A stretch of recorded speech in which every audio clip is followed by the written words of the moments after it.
নতুন পরিবেশ পরিস্থিতি, বাংলার রাজনীতিতে একটা নতুন সরকার এসেছে এবং অকাল উচ্ছেদ থেকে শুরু করে যাবতীয় কিছু করছে। তা আজকে আপনারা যে এলেন বিধানচন্দ্র রায়, বাংলার রূপকার, তার জন্মদিন মৃত্যুদিন, তা কী মনে হচ্ছে যে আগামী দিন নতুন কোনো সম্ভাবনা দেখছেন রাজনীতি? প্রতিদিন তো লোক জয়েন করছে কংগ্রেসে। আমি শুধু একটাই কথা বলবো, বিধান রায়ের বাংলা চাই। যা হচ্ছে ঠিক হচ্ছে না। তার কারণ ডিম যখন কাউকে ছুঁড়ে মারা হচ্ছে, তিনি ভেজ না নন ভেজ, যিনি মারছেন তিনিও কেউ জানেন না, যাকে মারা হচ্ছে তার ব্যাপারেও জানা নাই, কিন্তু বাচ্চাদের পাত থেকে ডিম চলে যাচ্ছে। মানে ভয়ঙ্কর একটা অবস্থা। ইসকন কি ব্যবসায়িক প্রতিষ্ঠান?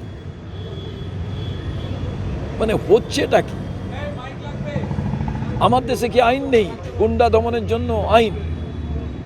আরে বিতর্ক হবে, আলোচনা হবে, পরিবেশ পরিস্থিতি সৃষ্টি হবে।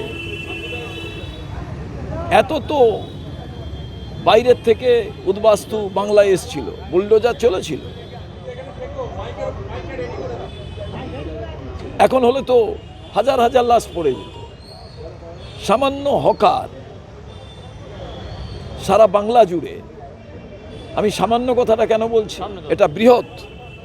কিন্তু আজকের মুখ্যমন্ত্রী সেদিন বিরোধী দলনেতা তিনি তো বলেছিলেন হকার উচ্ছেদ হলেই তার প্রতিবাদ করতে হবে, বিরোধিতা করতে হবে। কেন এক্সপার্ট কমিটি হলো না? কেন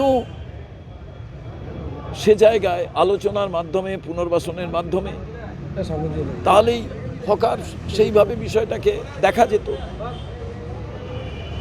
যারা সত্যিকারের বেআইনি বাড়ি নির্মাণ করে অর্থ উপার্জন করেছেন, হ্যাঁ বিধায়ক হয়ে গেছেন, তারা আপনার অলিখিত ছত্রছায়া আছে বলে তারা রেহাই পেয়ে গেল, আর গরিব যাদেরগুলো ভাঙা হলো সে ব্যাপারে কোনো নিরুত্তর।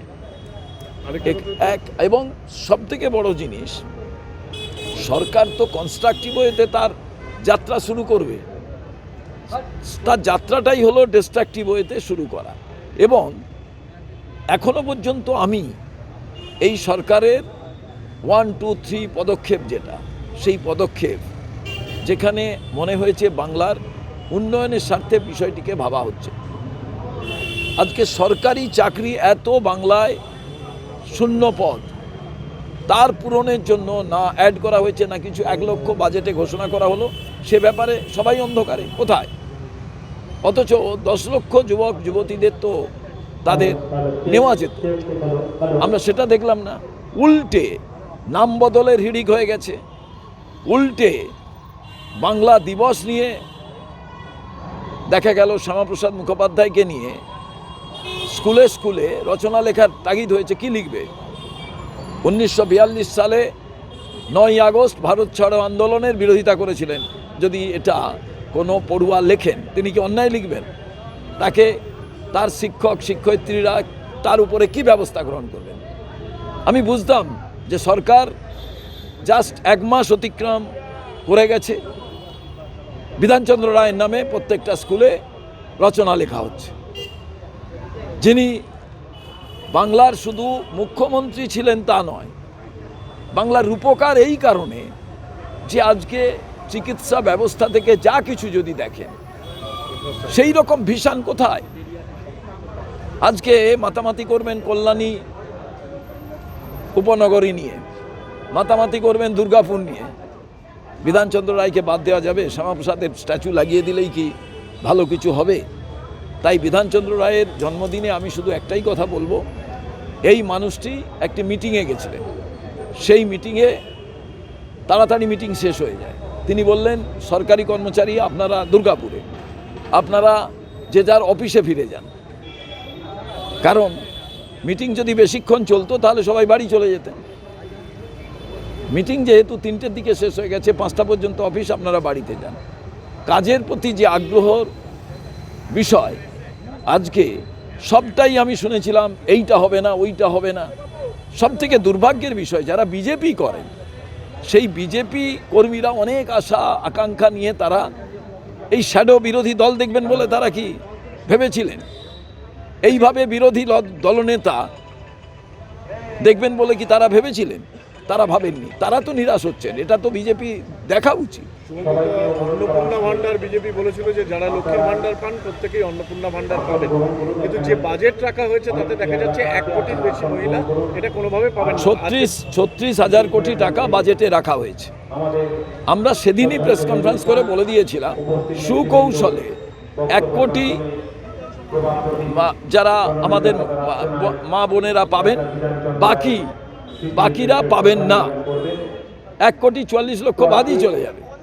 তার কারণ এরা যে কাজটা করেছে, অনেক প্রতিশ্রুতি। 450 টাকায় স্বয়ং মুখ্যমন্ত্রী বিরোধী দলনেতা থাকাকালীন বলেছে যেদিন থেকে সরকার তৈরি হবে 450 টাকায় এলপিজি গ্যাস পাবে। পেট্রোল ডিজেলের দাম কোন জায়গায়? অতএব আমার মনে হয়েছে আজ বিধানচন্দ্র রায়ের জন্মদিন, শুধু তাকে শ্রদ্ধা জানাবার জন্য বলি যে আজ পর্যন্ত যে জিনিসটা দরকার সেটা হচ্ছে বাংলার উন্নয়ন, বাংলার ছেলেমেয়েদের ভবিষ্যৎ। এখান থেকে বাইরের রাজ্যে পড়তে চলে যাচ্ছে। উচিত তো ছিল মুখ্যমন্ত্রীর সমস্ত বিরোধী দলকে ডেকে ভাবা, শুধু আইন পরিবর্তন করে গুন্ডা দমন, মানে আপনি যাকে ইচ্ছে তাকে আপনি গ্রেপ্তার করে আপনি রেখে দিতে পারেন। এ কি আইন? আমরা এক্সপার্ট কমিটির সঙ্গে কথা বলছি কিভাবে এর বিরোধিতা করা যায়, সে বিষয়ে আমরা আলোচনা সাপেক্ষে বিষয়টি আছে। একটা বিষয় সেটা হচ্ছে যে পানিহাটির বিধায়িকা রত্না দেবনাথ এবং তার স্বামীর বিরুদ্ধে প্রণাবাজির অভিযোগ এবং মন্দিরে গিয়ে প্রণামী বক্সের চাবি চেয়ে নেওয়ার অভিযোগ হচ্ছে।